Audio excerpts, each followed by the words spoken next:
Queridos irmãos, agora eu quero convidá-los ao texto sagrado. Abra comigo, por favor, em Gênesis, capítulos 8 e 9. Nós vamos estudar do verso 1 do capítulo 8 ao verso 17 do capítulo de número 9. Gênesis 8 e 9.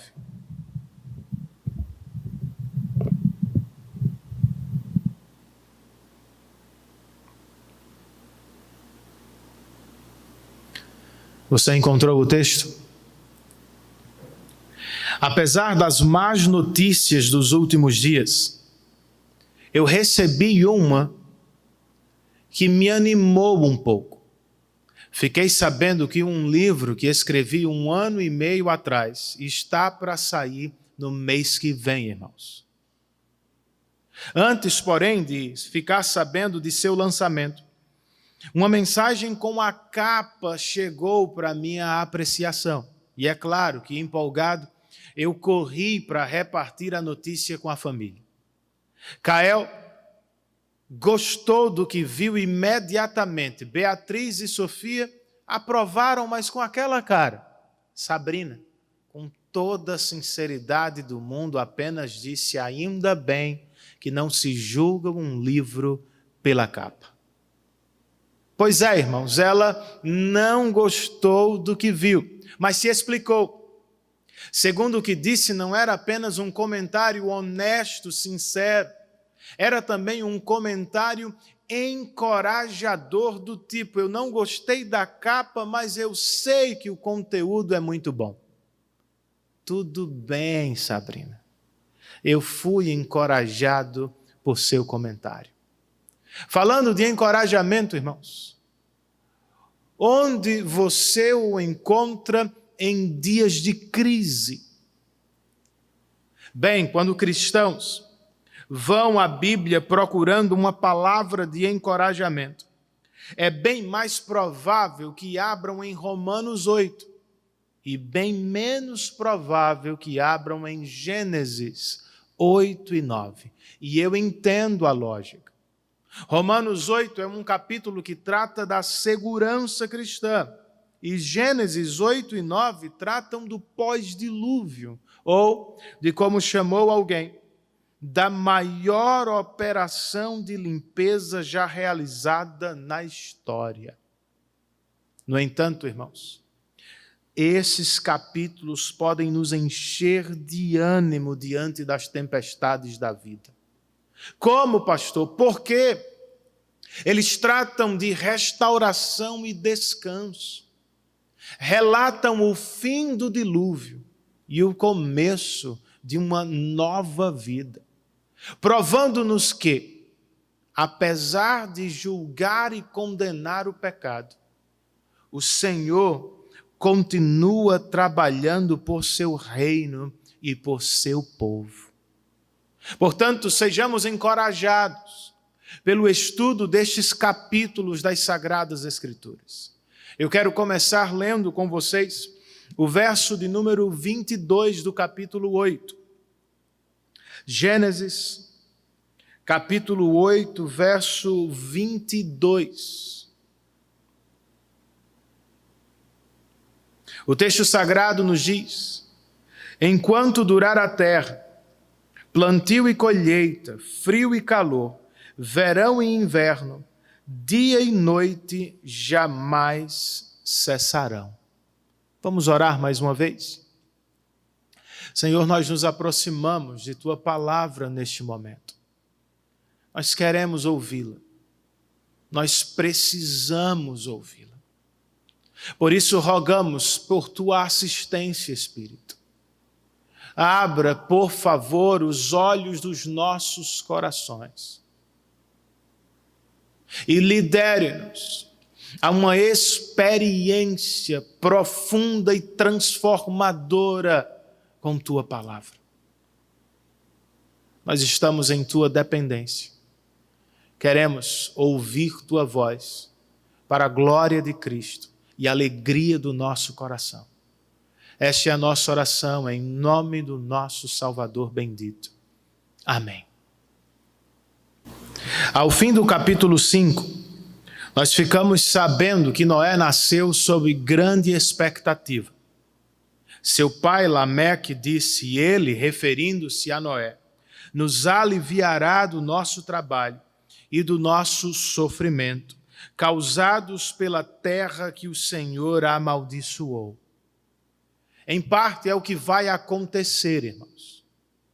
No entanto, Noé não tem como atender às expectativas de seu pai plenamente, pois só Deus pode trazer alívio verdadeiro ao coração. E o Senhor não é o culpado pela maldição da terra, os homens o são. Aos olhos de Deus, como encontramos no capítulo 6, a terra estava corrompida e cheia de violência, pois toda a humanidade havia corrompido a sua conduta. Foi por isso, então, que Deus resolveu trazer o dilúvio sobre a terra. Mas havia graça misturada ao juízo de Deus. Noé e sua família foram poupados, pois o Senhor, apesar de condenar o pecado, tinha planos para continuar o seu reino na terra. Noé e sua família foram preservados, a fim de dar início a um novo mundo em um novo tempo. Era o que o Senhor estava fazendo também nos dias de Moisés, o autor de Gênesis. Por um lado, ele estava expulsando e julgando os cananeus de sua terra. Por outro, Deus estava abençoando o seu povo e lhe dando uma nova terra e um novo tempo. É o que o Senhor pode estar fazendo agora, em nossos próprios dias, irmãos. Apesar do nosso sofrimento, e mesmo diante do avanço do pecado, Deus pode nos oferecer novos começos, a fim de levar o seu reino adiante. Tudo bem, pastor, mas como entendemos o que Deus está fazendo? E como nos beneficiamos dos novos começos, ou das novas oportunidades que o Senhor nos oferece? Vamos aprender, queridos, com estes capítulos da Escritura. Comecemos pela razão do pós-dilúvio, o que está entre os versos 1 e 14 do capítulo 8. Os 5 primeiros versos do capítulo de número 8 registram o seguinte: Então Deus lembrou-se de Noé, e de todos os animais selvagens e rebanhos domésticos que estavam com ele na arca. E enviou um vento sobre a terra, e as águas começaram a baixar. As fontes das profundezas e as comportas do céu se fecharam, e a chuva parou. As águas foram baixando pouco a pouco sobre a terra. Ao fim de 150 dias, as águas tinham diminuído, e no 17º dia do 7º mês, a arca pousou sobre as montanhas de Ararat. As águas continuaram a baixar até o 10º mês, e no 1º dia do 10º mês apareceram os topos das montanhas. Se a expressão que dominou o último parágrafo do capítulo 7 foi as águas subiram, a expressão que se destaca aqui é as águas baixaram.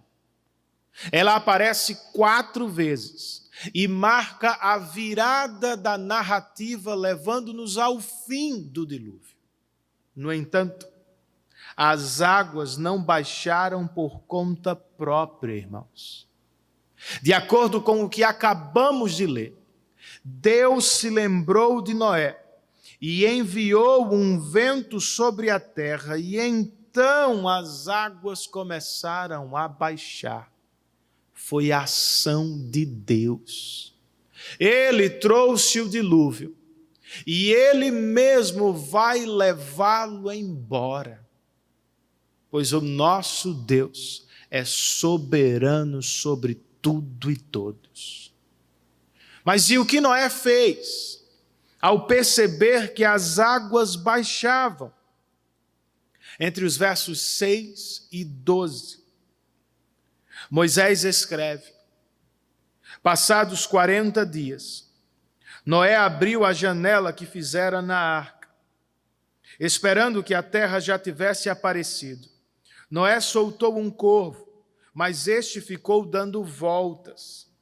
Depois soltou uma pomba para ver se as águas tinham diminuído na superfície da terra. Mas a pomba não encontrou lugar onde pousar os pés, porque as águas ainda cobriam toda a superfície da terra, e por isso voltou para a arca a Noé. Ele estendeu a mão para fora, apanhou a pomba e a trouxe de volta para dentro da arca. Noé esperou mais 7 dias e soltou novamente a pomba. Quando voltou ao entardecer, ela trouxe em seu bico uma folha nova de oliveira. Noé então ficou sabendo que as águas tinham diminuído sobre a terra. Esperou ainda outros 7 dias e de novo soltou a pomba, mas dessa vez ela não voltou. De tudo que lemos, queridos, eu quero fazer apenas um destaque. Noé, muito antes do que chamamos de modernidade, estava praticando um método científico. Sim, ele levantou uma hipótese: a terra está seca. Propôs um experimento soltando os pássaros e chegou a uma conclusão lógica: os pássaros não voltaram, logo devem ter encontrado terra seca. E então você pensa, Noé vai descer da arca. Não, ainda não. Os versos 13 e 14 nos contam: no primeiro dia do primeiro mês do ano 601 da vida de Noé, secaram-se as águas na terra. Noé então removeu o teto da arca e viu que a superfície da terra estava seca.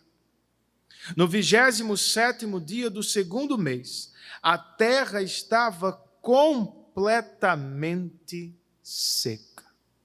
Noé provou primeiro que a terra estava seca. Noé removeu o teto da arca e viu com os próprios olhos que a terra estava completamente seca. Ainda assim, ele não saiu da arca. Por quê, irmãos? Foi Deus quem lhe disse quando entrar, e será Deus quem vai lhe dizer quando sair. Mesmo sabendo que a terra está seca, Noé resolveu esperar pela voz do seu Deus. Será que é como vivemos? Você tem o costume de esperar por Deus? Eu sei que não é fácil, irmãos, pois nós vivemos em uma época de instantâneos. Comida, café, fotos e repetições na TV são instantâneos. Você os consegue com apenas um clique. Como então aprendemos a esperar em Deus em uma época de resultados instantâneos?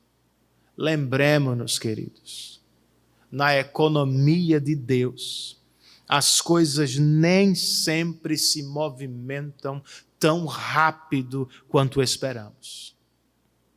O Dr. Sinclair Ferguson escreve: Deus também tem propósitos para cumprir em nós. Sua vontade há de ser operada em nós e não somente revelada a nós. Seu objetivo, continua ele, não é apenas nos levar deste para aquele ponto. Seu objetivo é nos santificar, a fim de que sejamos exemplos vivos de sua vontade na terra. É como funciona, amigos. Agora, enquanto esperamos por Deus, como Noé, nós podemos pensar, podemos discutir, devemos ponderar sobre a vida. Não é pecado usar a mente para considerar opções ou ponderar acerca das circunstâncias. Nossa confissão de fé, por exemplo, nos diz que algumas questões não reveladas na Bíblia precisam ser avaliadas pela luz da natureza e pela prudência cristã, tudo segundo a regra geral da palavra. Em outras palavras, nós precisamos perguntar, diante de algumas opções ou questões da vida, é lícito ou não, segundo a Bíblia? Será benéfico ou prejudicial para a minha vida? Será útil ou perigoso para a minha família e os meus irmãos? Das opções que tenho, qual delas pode trazer mais glória para Deus? Em vez de depender de sinais extraordinários, Deus espera que você faça uso de sua mente. Que considere, que discuta, que pondere. Claro, tudo sob a liderança da sabedoria geral da palavra de Deus. Outra vez, nem sempre é fácil tomar as melhores decisões. Nem sempre é fácil esperar pela liderança do Senhor. Mas lembre-se, o Senhor jamais esquece os seus. Pense na situação de Noé e sua família na arca. Não há registro, irmãos, de que Deus tenha falado com eles dentro da arca. É provável que alguém tenha se sentido abandonado por Deus. Ou que alguém tenha perguntado, será que o Senhor nos esqueceu? De repente, porém, eles viram as águas baixando. E Moisés nos diz, Deus se lembrou de Noé. Meu irmão, você pode se sentir momentaneamente abandonado por Deus. Minha irmã, você pode sentir medo do que está vendo com os próprios olhos, mas não se deixe vencer pela incredulidade. Tome as rédeas de seu coração e lembre-se do que você sabe acerca do seu Deus. Ele continua no trono do universo e jamais esquece os seus. Foi o que fez o salmista. Na canção de número 42, primeiro ele perguntou, por que você está assim tão triste, a minha alma? Por que está assim tão perturbada dentro de mim? Logo depois ele mesmo se exortou. Ponha a sua esperança em Deus. Eu ainda o louvarei, pois Ele é o meu Salvador e Senhor. É o que também precisamos fazer em tempos de crise, queridos. Lembrar acerca do nosso Deus. Pregar a palavra para o nosso coração. Era o que acontecia, eu acho, dentro da arca. E o que vem depois, Renan? Depois da razão do pós-dilúvio. Consideremos agora, irmãos, a adoração do pós-dilúvio, entre os versos 15 e 22 do capítulo 8.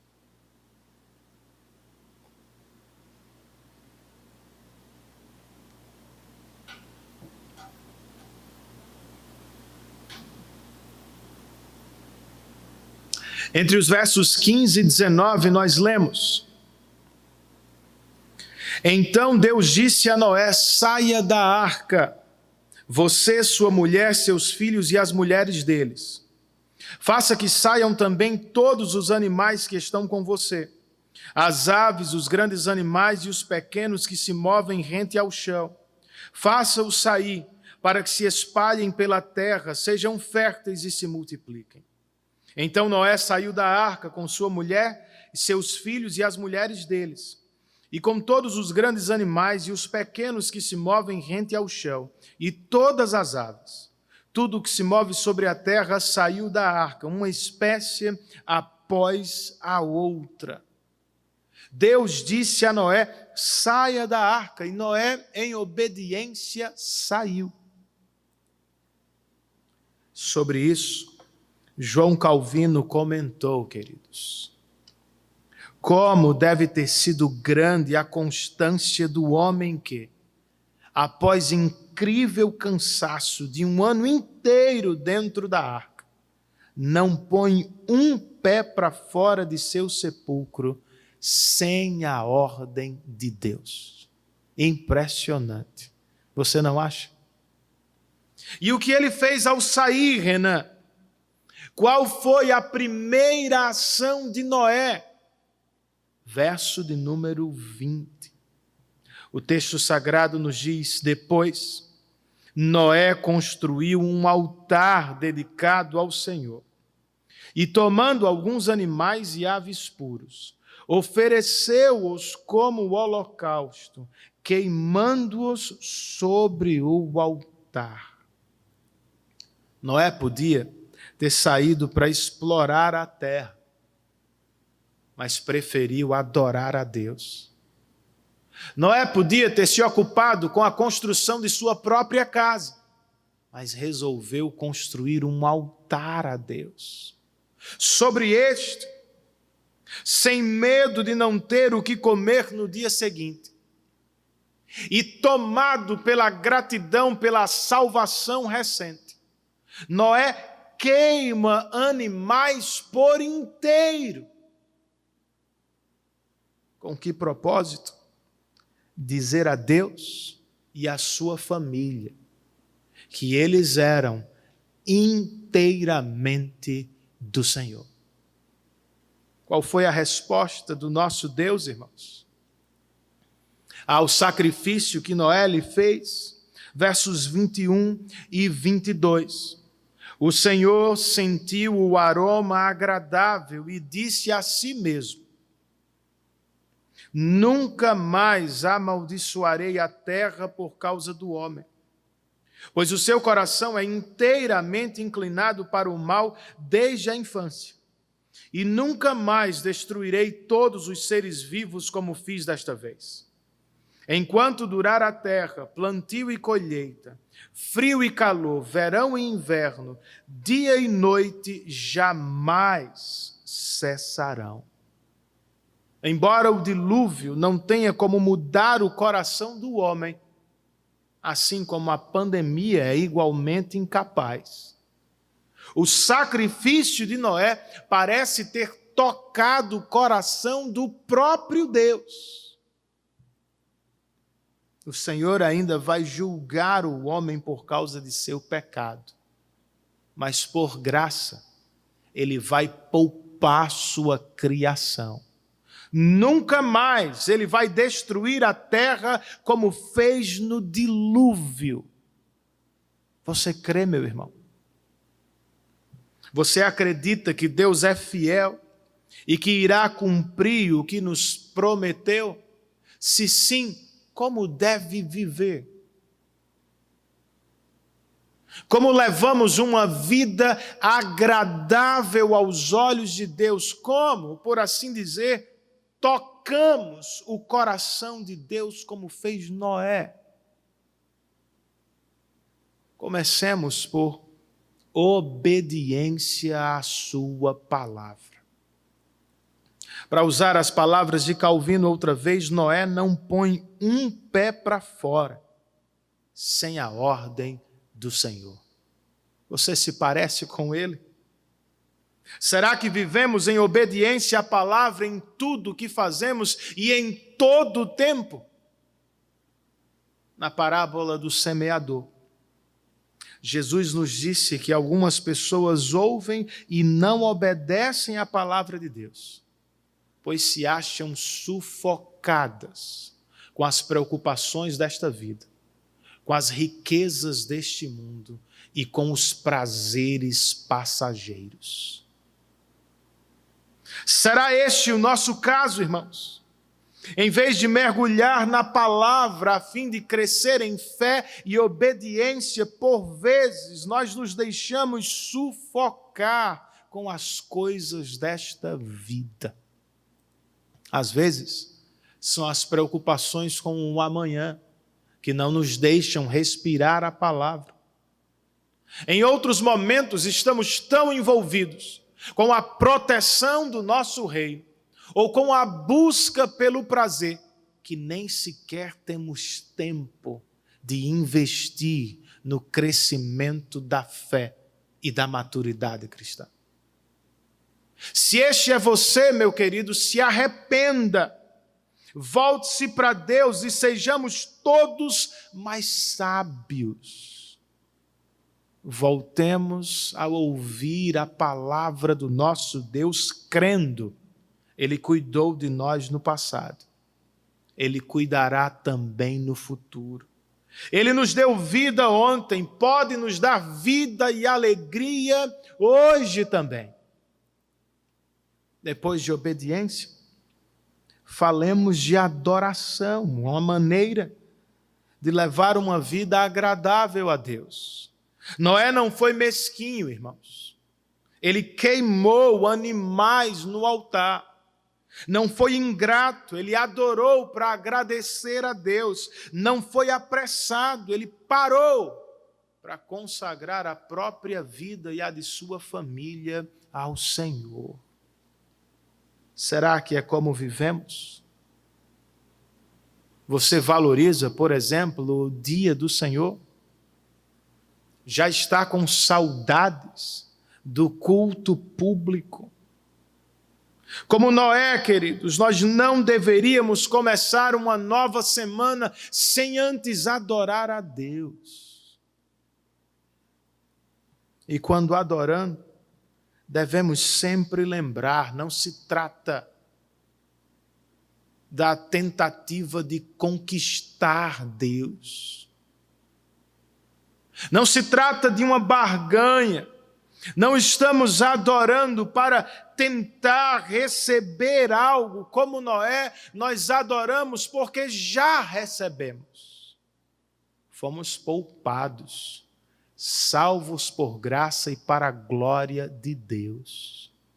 Nossa adoração, como a de Noé, precisa ter um aspecto material, não só nossa voz, não só nosso corpo, nossas posses precisam ser do Senhor.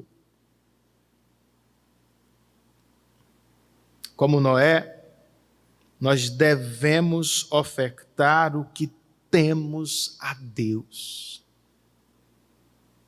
E na maioria das vezes, nossas ofertas materiais vão dizer como anda nossa fé no interior. Especialmente em tempos de crise. Nós podemos ofertar nossas posses ao Senhor, pois não precisamos ter medo do futuro. Deus cuidou de Noé na arca, cuidará de Noé na terra. Cuidou de mim e de você até aqui, seguirá cuidando até o fim. Nós devemos ofertar em tempos como este, irmãos, até para dizer às pessoas que nos cercam, não confiamos nas posses, não nos prostramos diante do dinheiro. Nós confiamos e adoramos somente a Deus. E se você precisa de ajuda, todos nós precisamos. Faça mais uso da criação do Senhor. Nosso mundo se distanciou da vida marcada pelos ciclos da criação. Não valorizamos mais tanto quanto deveríamos o nascer e o pôr do sol. Não acompanhamos as fases da lua. Não damos atenção às mudanças das estações, mas deveríamos. Pois essas coisas provam o seguinte: o nosso Deus continua no trono, governando, e Ele continua cumprindo as suas promessas. Era o que Noé podia ver ao contemplar a criação, irmãos. Depois da razão e da adoração, nós podemos falar ainda da bênção do pós-dilúvio. Capítulo 9, do verso 1 ao verso de número 7.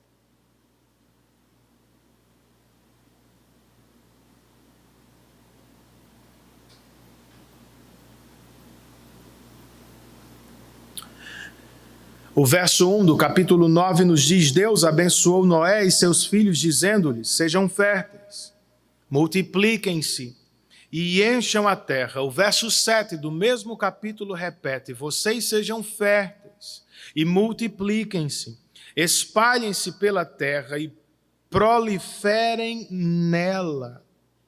Os dois versos, irmãos, formam o que chamamos de inclusio, uma moldura que destaca o tema da bênção e da vida. E os versos que estão entre eles falam de como esta vida será desenvolvida no pós-dilúvio. Os versos 2 e 3, por exemplo, nos falam da provisão para a vida. Eles registram: todos os animais da terra tremerão de medo diante de vocês.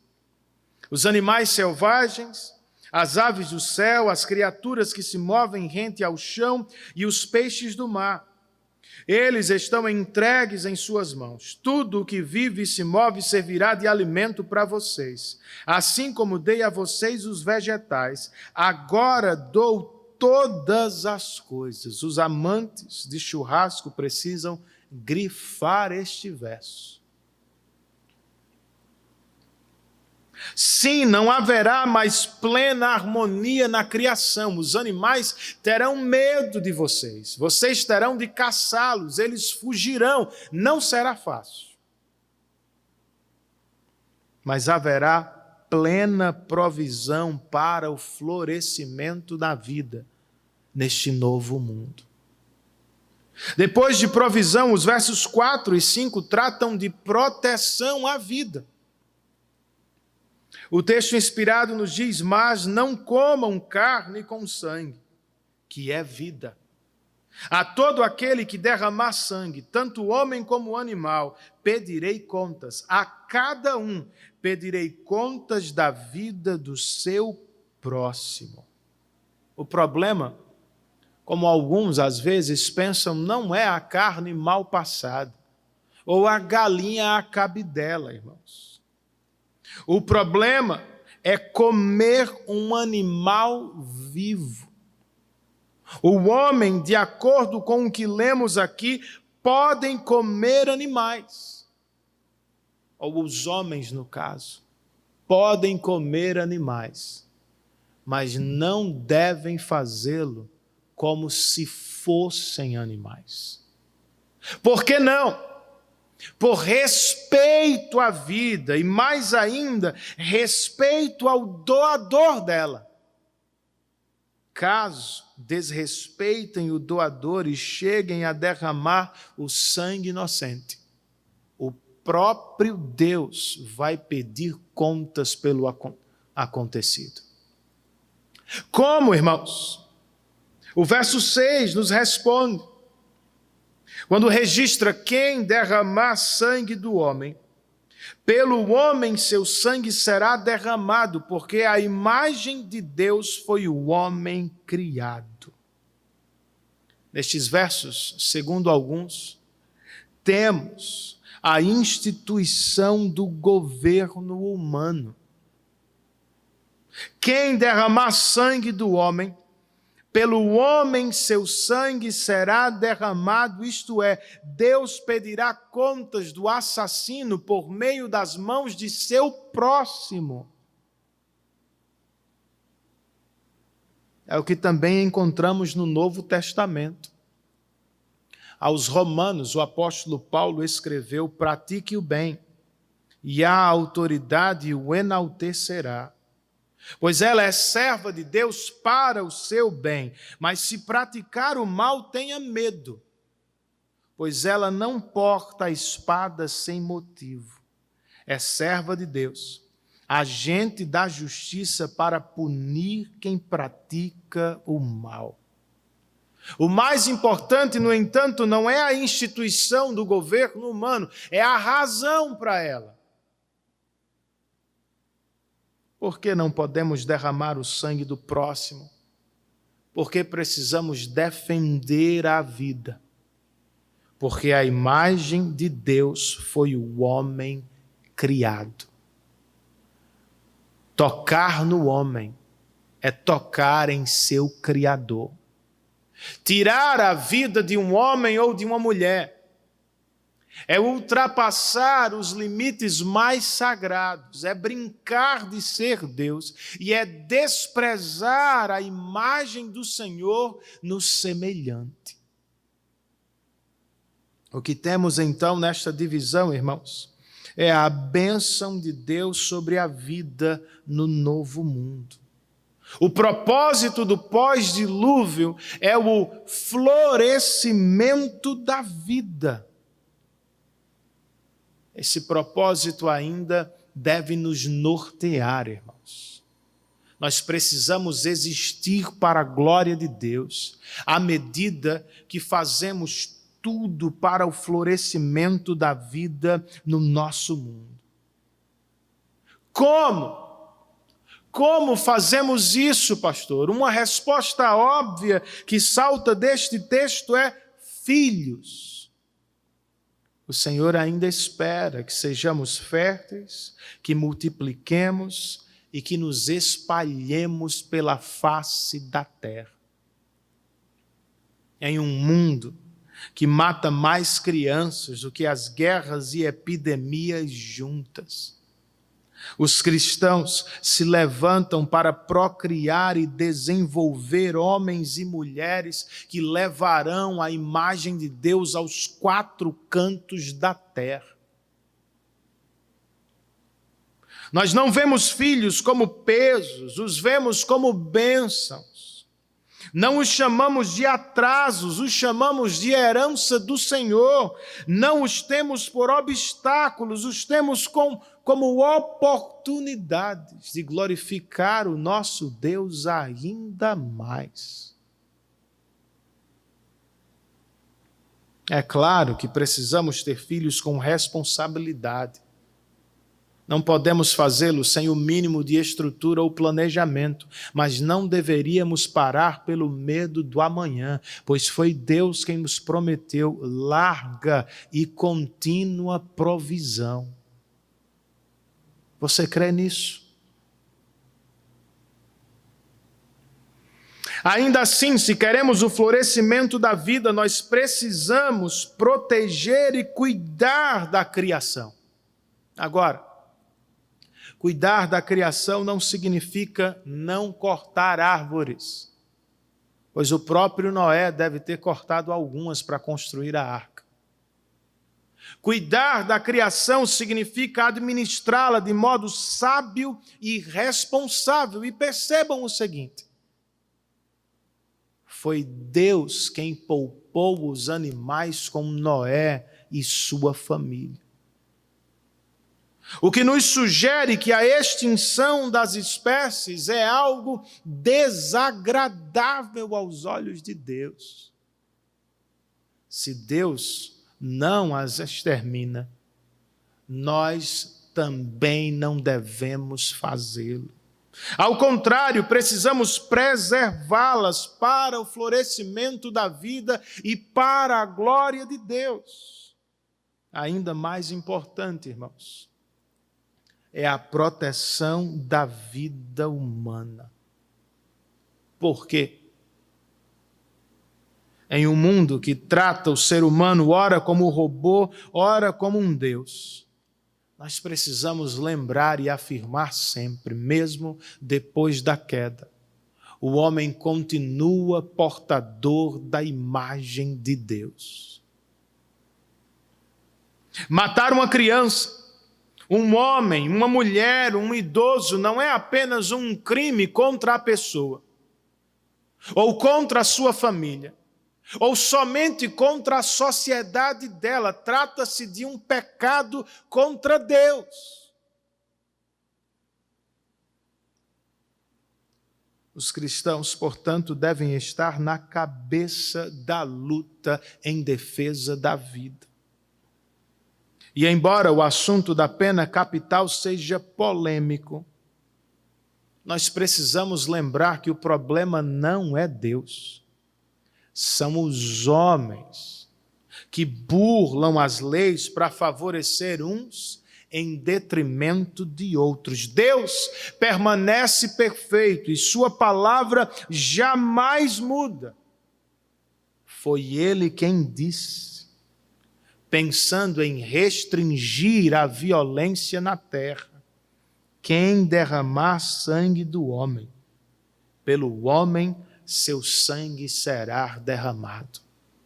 Tudo isso, queridos, porque a vida do pós-dilúvio é muitíssimo importante para ele.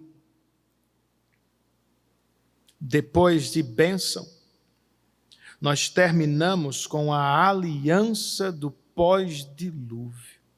Capítulo 9, do verso 8 ao verso de número 17. Os versos 9 e 17, outra vez formam um inclusio que abraça a aliança que Deus fez com Noé. Entre os versos 8 e 11, encontramos sua instituição. Leiamos o texto. Então disse Deus a Noé e a seus filhos que estavam com ele: vou estabelecer a minha aliança com vocês e com os seus futuros descendentes, e com todo o ser vivo que está com vocês, as aves, os rebanhos domésticos e os animais selvagens, todos os que saíram da arca com vocês, todos os seres vivos da terra. Estabeleço uma aliança com vocês. Nunca mais será ceifada nenhuma forma de vida pelas águas de um dilúvio. Nunca mais haverá dilúvio para destruir a terra. Essa aliança, como você pode notar, é universal, pois abarca todos os seres vivos da terra, é unilateral. Pois Deus é quem a inicia exclusivamente e ela é incondicional, pois Deus não impõe ao homem nenhuma condição de obediência. Trata-se, portanto, de uma aliança que flui e é sustentada pela graça de Deus. E como toda aliança, ela também tem um sinal. Qual é? Os versos 12 a 17 nos falam dele. E Deus prosseguiu: este é o sinal da aliança que estou fazendo entre mim e vocês, e com todos os seres vivos que estão com vocês para todas as gerações futuras. O meu arco que coloquei nas nuvens será o sinal da minha aliança com a terra. Quando eu trouxer nuvens sobre a terra e nelas aparecer o arco-íris, então me lembrarei da minha aliança com vocês e com os seres vivos de todas as espécies. Nunca mais as águas se tornarão um dilúvio para destruir toda forma de vida. Toda vez que o arco-íris estiver nas nuvens, olharei para ele e me lembrarei da aliança eterna entre Deus e todos os seres vivos, de todas as espécies que vivem na terra. Concluindo, disse Deus a Noé: esse é o sinal da aliança que estabeleci entre mim e toda forma de vida que há sobre a terra. A vida na terra pode se desenvolver em segurança no pós-dilúvio. Por isso, Deus pendurou o seu arco nas nuvens. Ou seja, Ele transformou um objeto de guerra em símbolo de paz.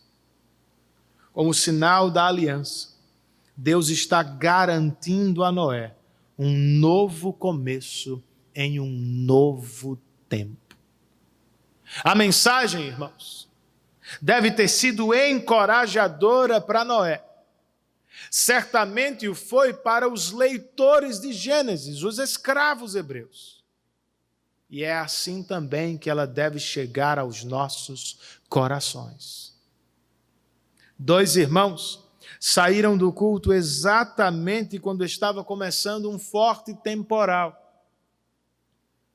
Um deles perguntou: será que vai parar? O outro respondeu: até hoje sempre parou. Ele estava certo, irmãos.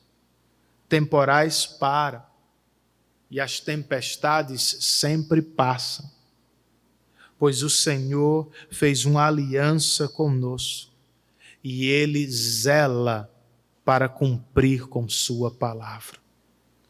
Nós precisamos descansar nesta verdade, irmãos. Devemos nos lembrar sempre, por causa de sua aliança, Deus está em paz conosco. Ele virou o próprio arco de guerra para os céus e por pura graça tomou sobre si o nosso castigo. Deus pode estar em paz conosco. Ele pode nos salvar do juízo vindouro. Por quê, Renan? Porque, segundo Paulo escreveu aos Coríntios, Ele tornou pecado por nós aquele que não tinha pecado, para que nele, em Cristo, nos tornássemos justiça de Deus. Ou seja, Ele voltou a própria ira contra o seu Filho. E em seu Filho, Ele nos poupou da condenação eterna. E o que Ele fez em Cristo para nos salvar da ira futura, tem o poder de nos fortalecer e nos encorajar dentro deste presente caótico que enfrentamos. Como? O apóstolo Pedro escreveu: Deus não poupou o mundo antigo quando trouxe o dilúvio sobre aquele povo ímpio, mas preservou Noé. Vemos, portanto, escreve o apóstolo, que o Senhor sabe livrar os piedosos da provação. O Senhor sabe livrar os piedosos da provação. Ele o fez com Noé e com os escravos hebreus no Egito. Ele o fez com os judeus exilados nos dias de Esté e com os apóstolos do Novo Testamento. E Ele o fez inúmeras vezes ao longo da história da igreja. Você acha mesmo que Ele mudou, meu irmão? Até o dia que achar melhor, nosso Deus seguirá nos livrando das provações, até que Ele nos leve a um novo céu e uma nova terra, onde para sempre estaremos totalmente livres das lutas e tristezas tão típicas de um mundo caído. Tenhamos, portanto, bom ânimo, cristãos, e vivamos para encorajar uns aos outros. O que o Senhor espera de nós nestes dias?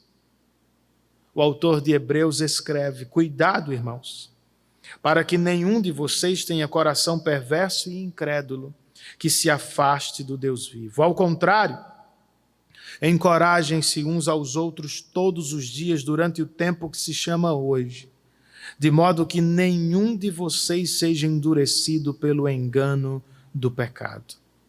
Confiemos, irmãos, e esperemos no nosso Deus por um novo começo, por melhores dias, por novas oportunidades. E até lá, vamos viver para encorajar uns aos outros, ajudar uns aos outros, a fim de que ninguém dos nossos seja enganado pelo pecado e se volte para longe do nosso Deus.